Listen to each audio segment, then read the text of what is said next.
So feel free to send any comments or questions you may have, and we'll also do quite a few interactive activities that really get you to take what you've applied and put it into perhaps a new context. So with that, we will get started here with some vocabulary. So first, can anyone think of some vocabulary that might be related to the nuances of legal agreements and contracts? This can be all kinds of different things, like very specific kinds of clauses and provisions that we might see in a standard contract, processes of revision, or anything like that. Feel free to just, if you have any ideas, come up with them and put them in the chat. That would be wonderful.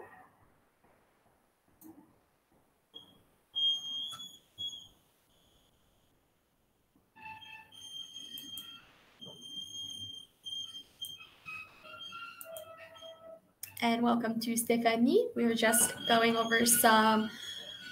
with some possible vocabulary that would be related to legal nuances or anything kind of in the realm of contracts, negotiation, what have you. So if you have any ideas, if you could put them in the chat, that'd be really awesome. Thank you.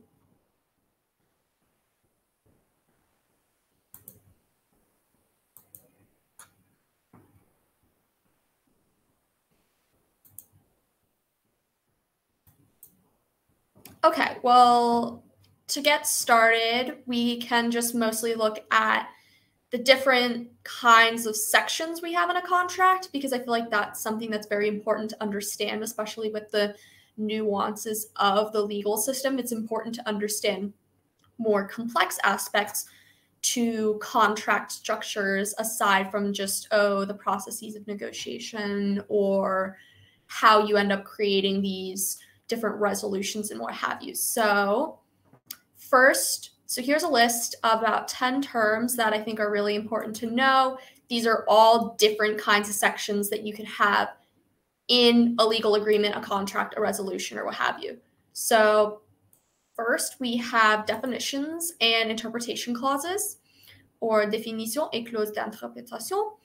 These are clauses in a legal document that provide specific meanings for key terms used throughout the agreement and guide their interpretation.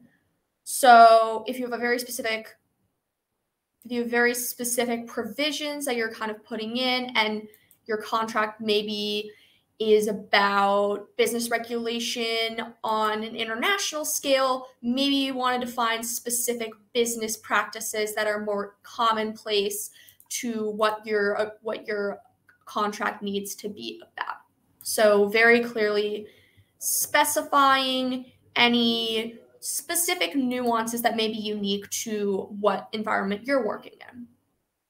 Next, we have boilerplate provisions, or disposition type, and these are standardized and commonly used contractual clauses that cover general terms and conditions typically found in many agreements.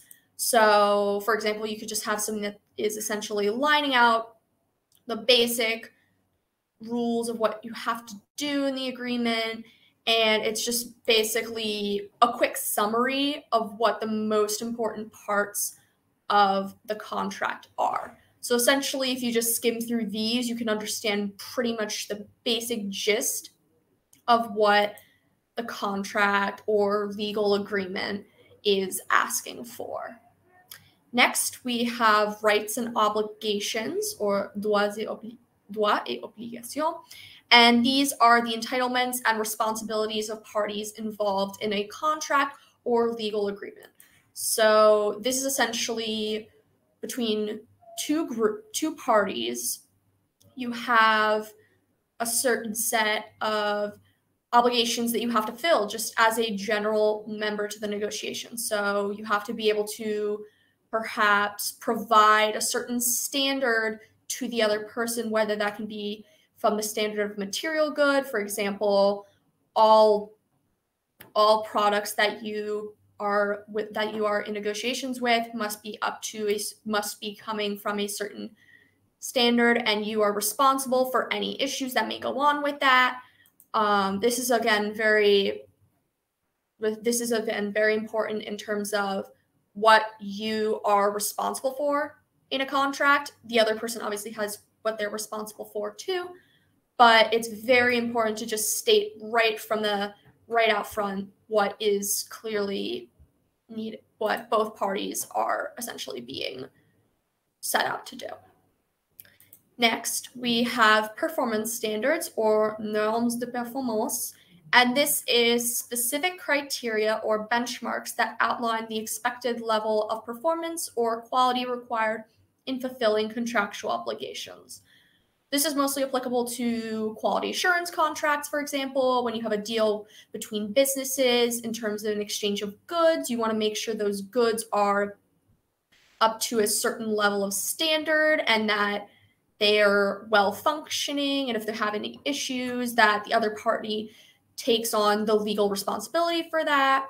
So this kind of just sets a benchmark for what you expect of the other person, and then what you will try to do in return by wanting to meet these standards. Because if not, then it can result in a breach contract, and that is not very helpful in terms of maintaining an effective negotiating relationship.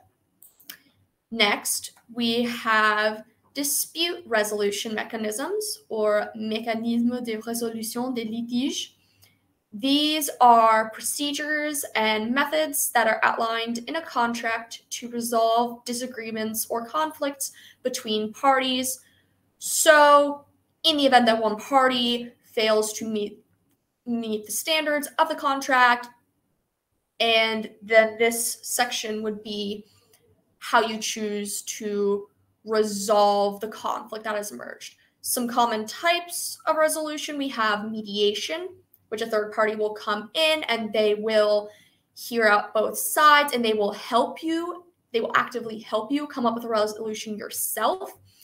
Or there's also arbitration, which is also involving a third party, but in this situation, both sides present their argument to the third party, and then the third party issues an independent decision that essentially will solve the dispute, and both parties are obligated to comply with that.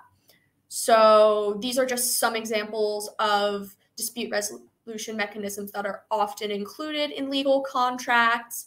And again, this can be applicable to whether it's a contract between an individual and a corporation, between corporation and corporation, or it could even be related to government versus government. For example, in the case of the United Nations, there's a whole series of dispute resolution structures to make sure that if a country finds that another country is essentially harming them, they're able to resolve these disputes in an effective, fair, and respectful manner.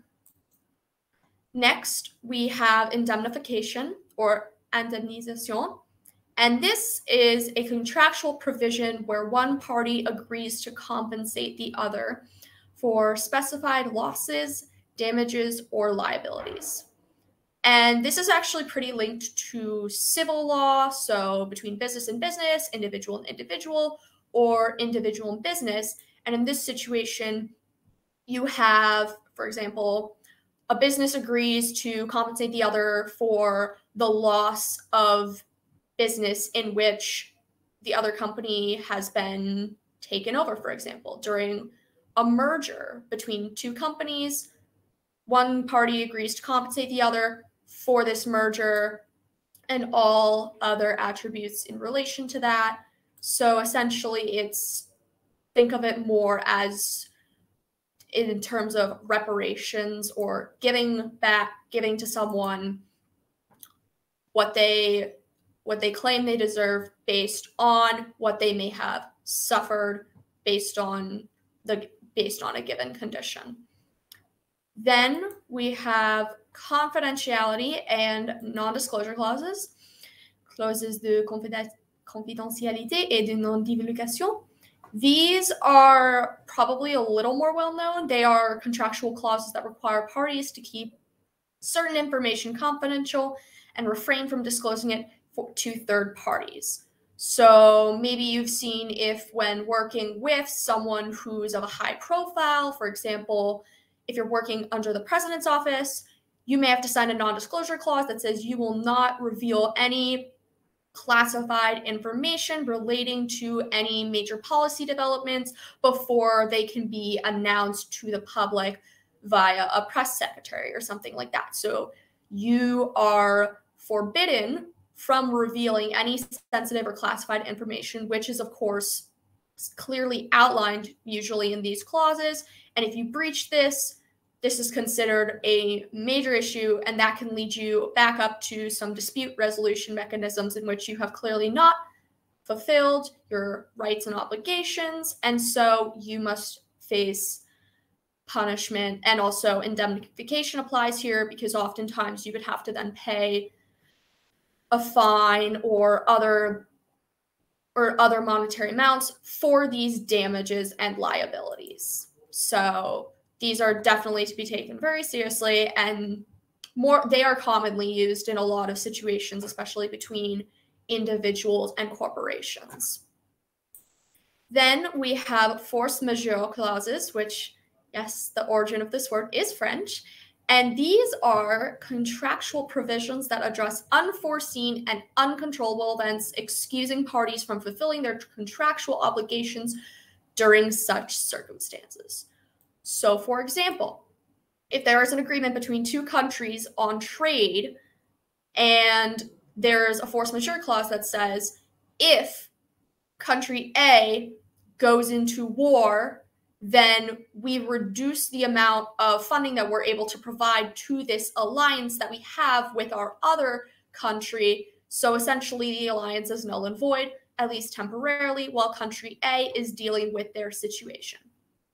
So essentially it's mostly used to void out certain aspects of a contract in a situation that is deemed relatively extreme. Again, war is a pretty good example. Economic crises are another. Or you could have human rights crises, climate change even, all sorts of very major, unpredictable events in which you are freed from all contractual obligations that you may have to another person, so that this can be addressed first and foremost. Then we have termination and renewal provisions, or dispositions relatives à la résiliation et au renouvellement. These are clauses that outline the conditions and procedures for ending or extending a contractual agreement. So in most contracts they're mostly given for a certain duration of time, and at the end of this time period, you're either able to renew the contract or you choose to terminate your agreement with the other party, and then such as that.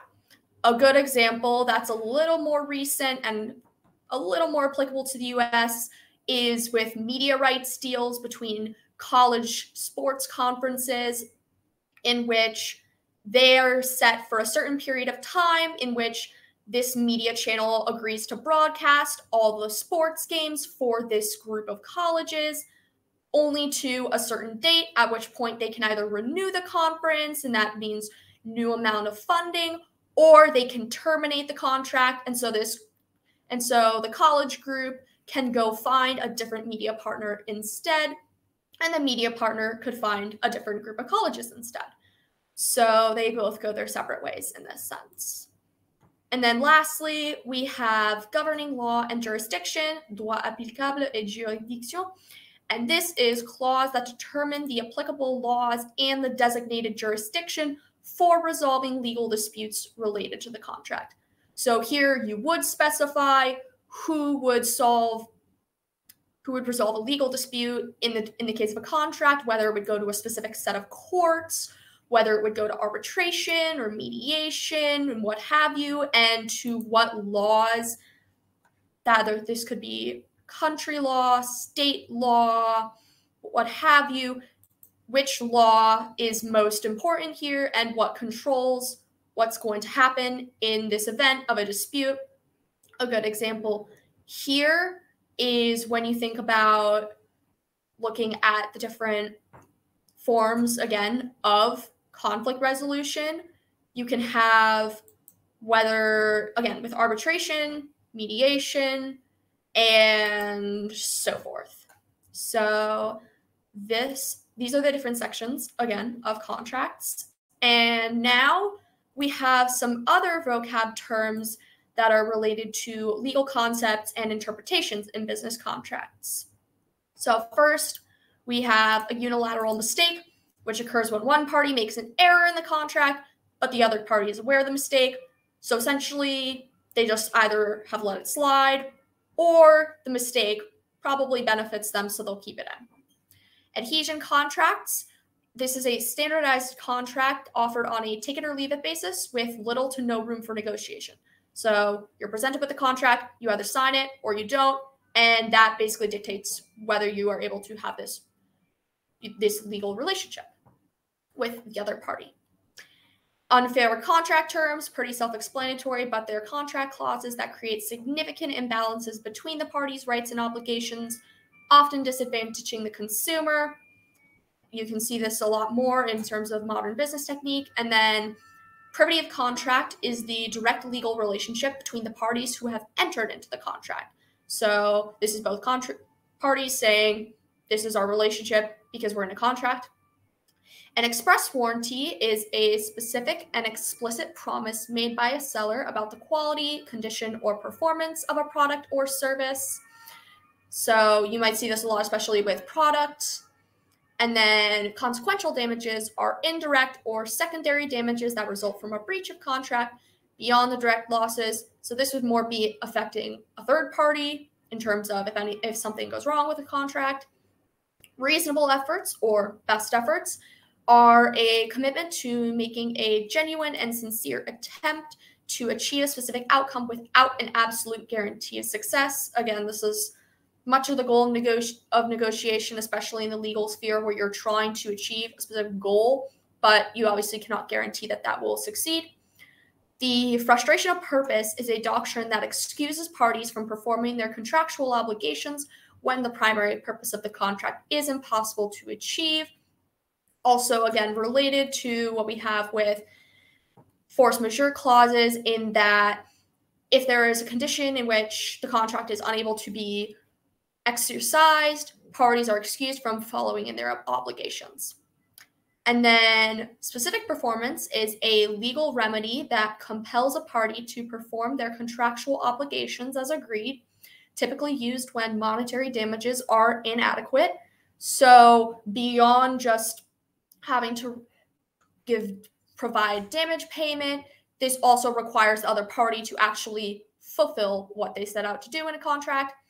Waiver, another very common word, is intentionally relinquishing a right or a claim in a contract. And then lastly, we have estoppel, which is preventing a party from asserting a right because they have acted contrary to that right in the past. So essentially, it prevents someone from being able to act upon a certain part, perhaps, of a contract because they have never fulfilled this before, and you can't really feel like they're going to do it again. So let's do some quick knowledge questions here. First is, in a contract, which clause category contains contractual provisions that excuse parties from fulfilling their obligations in the event of unforeseen and uncontrollable circumstances beyond their control, such as natural disasters or acts of war? And feel free to type your answers in the chat.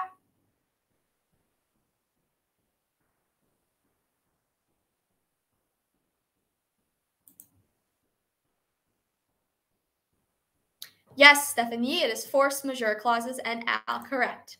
We have force majeure clauses. These are ones I did not know about before, but very important to know, especially in terms of country-country agreements. These are much more applicable there. Next, what is the legal principle that limits the rights and obligations arising from a contract to only the parties directly involved in its formation, excluding third parties? This is a bit of a trickier one, I think. So again, feel free to just put your responses in the chat.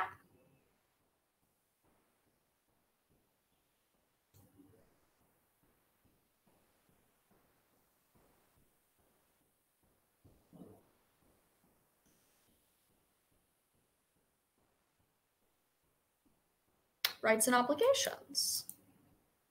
That's very close. It's actually privity of contract, because that essentially says your contract is only between the two people who are there, and privity would mean that it is again limited to the two people who are in there, and so no other parties are responsible for anything else, and this is the direct relationship only between those two. But rights and obligations, I would say, is pretty correct here as well, because it again states who's responsible for what.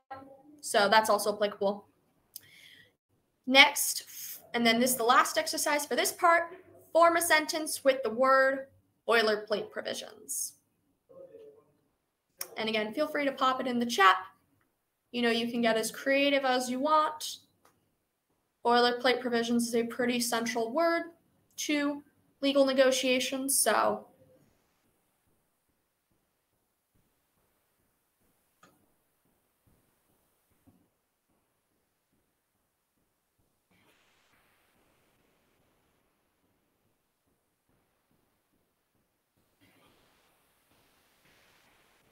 you will find right below the boilerplate provisions. Absolutely. Great job, Stephanie. That's definitely language you could find in a contract here. Another example I have here is the boilerplate provisions included in the contract ensured that standard terms such as dispute resolution, governing law, and termination clauses were comprehensively addressed, providing clarity and protection for both parties involved. So in this, you can specify some example terms and just making sure that everyone understands what they are. And now we'll go through some quick expressions. I don't think we'll have time to ask for if you know any, but this is going to be a little more applicable to language you'd find in a contract and actual words that you would see there. So for defining key contractual terms, we have in this agreement, term shall mean, this contract governs, the term concerning, and then whatever topic you're talking about, and then the specific term shall refer to, and then you provide again the definition of the term. So essentially the first and the third are pretty similar on that. To analyze dispute resolution mechanisms, we have these lovely example sentences that you could find in your ordinary little legal paper. In the event of a dispute arising from this contract, the parties agree to, and then states out method of negotiation for that. The parties agree that any legal action arising out of or related to this agreement shall be, and this contract shall be governed by and construed in accordance with. This last sentence would actually be a little more applicable to general law. So, for example, a business contract that has to fall under state regulations. So that would be a good use for that. Next, we have considering indemnification clauses. Party A agrees to indemnify and hold harmless party B from, and then stating whatever issues we have, and then the total amount of indemnification for any single claim shall not exceed. And that would specify usually a monetary amount.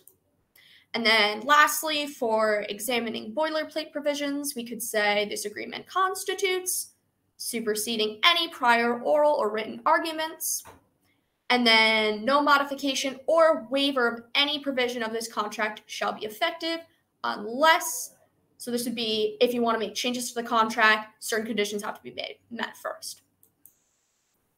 So just some quick questions we have. I know I went through that a little fast. I know we're running a little low on time. What statement is used in a contract when you want to discuss the plan of action in case a disagreement arises and both parties have mutually agreed to handle it in a certain manner? Feel free to pop your guesses into the chat.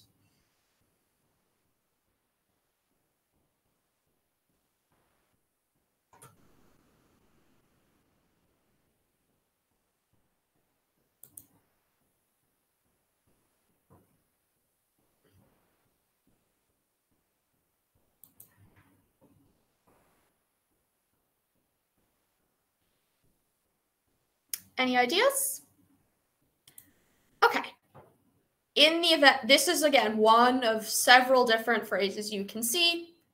In the event of a dispute arising from this contract, the parties agree to.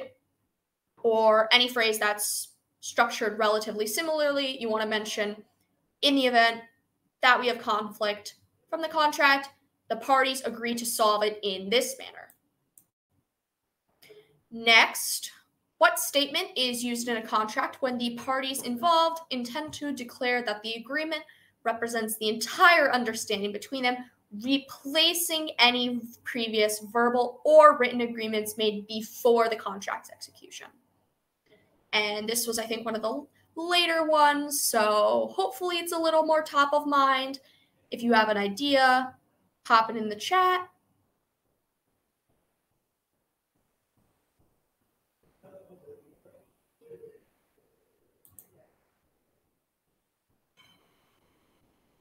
Superseding any other statement? Yes, Stephanie, that goes right in with this. This agreement constitutes superseding any prior oral or written arguments. So great job on that. You want to specify superseding anything else that has come to mind. And lastly, just a quick one before we head off, form a sentence with this expression: in this agreement, blank shall mean. So that means you can come up with the term and its definition. So get creative, come up with your answers in the chat.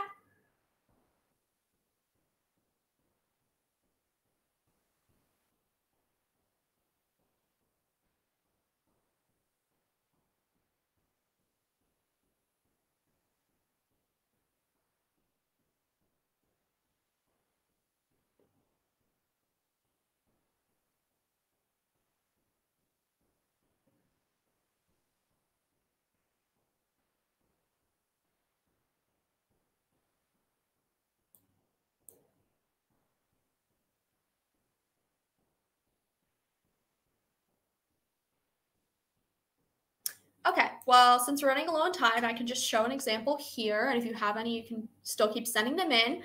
In this agreement, seller shall mean the individual or entity who is party to the contract and is responsible for selling the goods or services outlined herein. So you're essentially just defining what seller means in the context of your argument. And unfortunately, we don't have time for apprentissage culturel, but I highly recommend you check out the Treaty of the European Union, Article 50. It relates to Brexit and what conditions must be met for a state to withdraw from the European Union. Again, it's only been exercised once by the UK. So pretty interesting, very, very standard legal language. And here are some interesting resources you can check out, from databases to commentary websites where you can actually look through specific cases. And lastly, legal seminars or webinars, just to hear what is going on in the legal world today. So thank you all so much for being part of this lovely web conference. I hope you all had a great time learning about legal aspects of negotiation, even if slightly complicated, I know. But thank you again. Thank you all. I appreciate you all for coming out. We hope to be having the web conferences again next week. Thank you, Al, for being part. Thank you, Malk. This is actually my last web conference. I'm returning back to the United States, but thank you all for making this last one so special, and have a wonderful, wonderful